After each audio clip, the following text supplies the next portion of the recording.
That same day, the BBC also flies Sweeney's favourite two malcontents in from America, Marty Rathbun and Mike Rinder.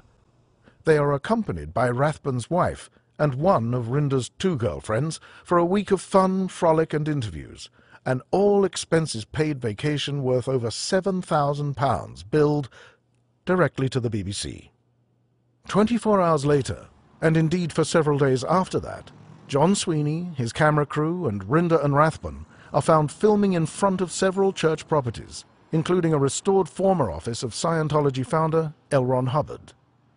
Although the location is only used for special tours, Sweeney repeatedly pounds on the front door, pretending the church won't allow him in, and ignoring a very conspicuous sign giving him a contact telephone number.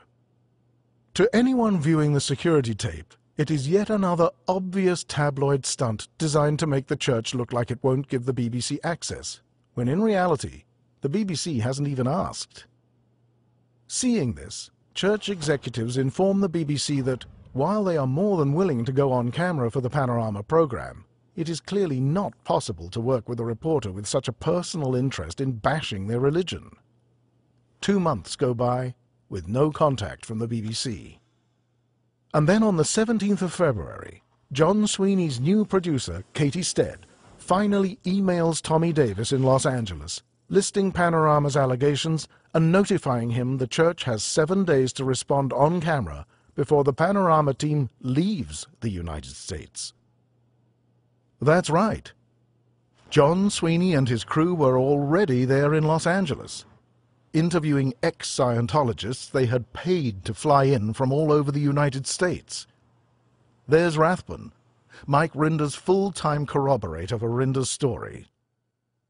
The first day Sweeney spends at the church's Los Angeles center, filming himself walking into various entrances and accosting church parishioners with anti-Scientology flyers. I asked him to please not come into the church to do that. If he wants to invite people and pass out flyers, he's welcome to do so on the sidewalk. And he said, okay. And then the next thing I knew, he went in through to the other entrance. And I had to go and follow him and ask him please not to do that. So he goes, oh, all right. Then he went into our other church, the Advanced Saint Hill Organization of Los Angeles. And I walked in and I said, I asked you not to go into the church. He goes, oh, I didn't know it was your church.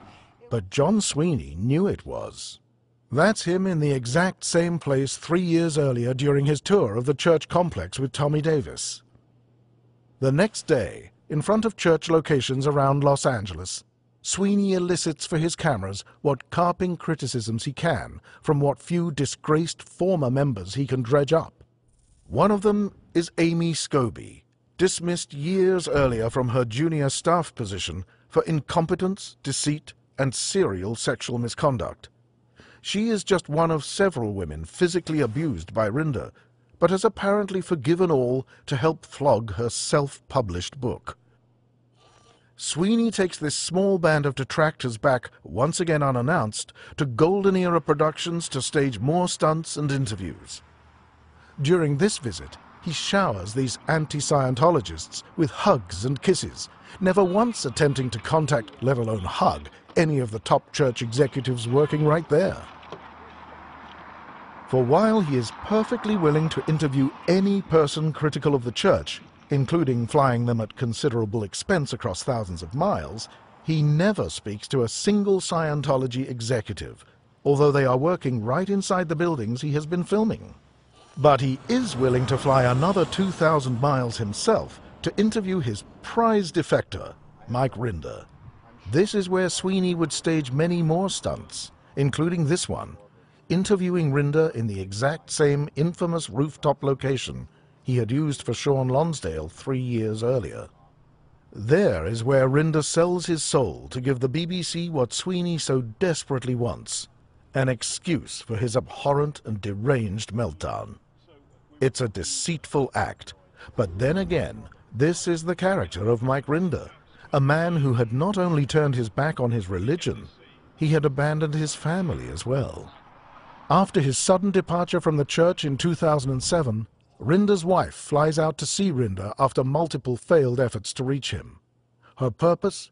To tell him in person that his son had contracted melanoma an aggressive and disfiguring cancer. But Rinder refuses to talk to her. Multiple letters follow, begging him to answer and letting him know it is vitally important, but still no response. But when Rinder does receive the news about his son's illness, he never calls and never visits, not even when he moves to Florida and is living only 7 miles away. It isn't until the following April that Rinder suddenly becomes fearful that his callousness might prevent him from being seen as the reliable witness the BBC is supposedly paying for. So Rinder decides to pull a Sweeney-style stunt. Teaming up once again with Marty Rathbun, plus 2 others, he storms the Church of Scientology's main Clearwater religious retreat, with tape recorders rolling and cameras firing. In an acting job worthy of Olivier, Rinder demands to see his son.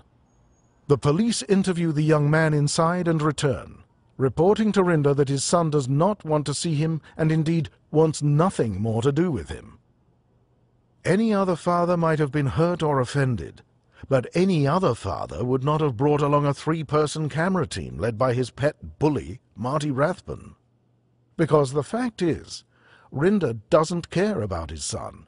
He is only there, he admits, to get footage for the BBC. Because now I actually have the evidence that I will take back to the BBC and show them. Is this a father who cares about his son? No. In an effort to reconcile their differences, Rinder's brother makes the 10,000-mile flight halfway around the world from Australia to Florida to join Rinder's estranged wife and his adult daughter, who fly in from Los Angeles. Once Rinder catches sight of his family, instead of welcoming them, he tells them he is on the phone with John Sweeney talking about them. Rinder turns a family intervention into a violent confrontation. He shoves his daughter away, injures his brother, and grabs hold of his wife's arms in a vice-like grip, causing lacerations that bleed so much an ambulance has to be called. His wife would later say, "Mike's hands were gripping my arm so tightly I could feel his fingers actually digging into my bones." Rinder's response to her cries of pain is unrepeatable. Doctors tell Rinder's wife that the damage to the nerves in her right arm will take months to heal. Rinder's response to this violent incident with his family? To call up a local tabloid and spin a wild tale, casting himself as the victim and claiming that he has no idea how his wife sustained her injuries. That is Mike Rinder, an incompetent, a liar, and an abuser of women. And his partnership with John Sweeney is one of mutual personal gain, with no concern for fairness or the truth. For during both Sweeney's 2007 program and the filming of his program in 2010, he repeatedly violates both BBC broadcast guidelines and British Office of Communication codes by which all BBC journalists, even John Sweeney, are bound. Such as Ofcom Broadcasting Code Section 8.11, staging ambush interviews on unsuspecting victims, or doorstepping. BBC Guidelines Section 3, inventing purely fictitious stunts. BBC Guidelines Section 4, fraternizing with church detractors while consistently treating Scientologists with contempt. Ofcom Broadcasting Code Section 4.2, engaging in religious bigotry. And the list goes on.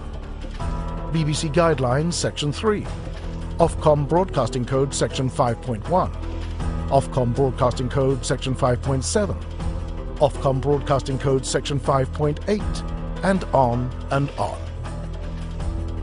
In more than 50 letters, the Church and its solicitors have brought these violations to the attention of Panorama, as well as the executive levels of the BBC, all of which have been disregarded.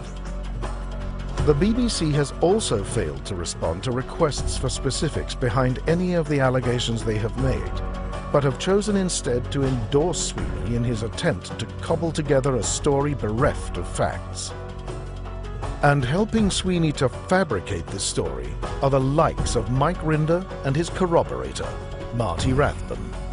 For who are these people, really? Desperate wrecks of men, relying on each other to salvage their reputations, ready and willing to do and say anything to regain the stature and influence they once enjoyed. Is this how the public wants the BBC to spend their license fees? On the personal agendas of a disgraced tabloid journalist and a self-described posse of vindictive liars? The answer, of course, is no.